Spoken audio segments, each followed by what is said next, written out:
அன்றன்றை காண என் தேவைகள் யாவையும் உன் கரம் நல்கியதே.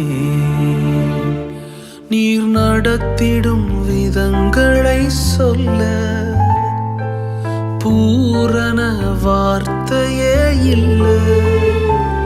நீர் நடத்திடும் விதங்களை சொல்ல ஒரு பூரண வார்த்தையே இல்லை.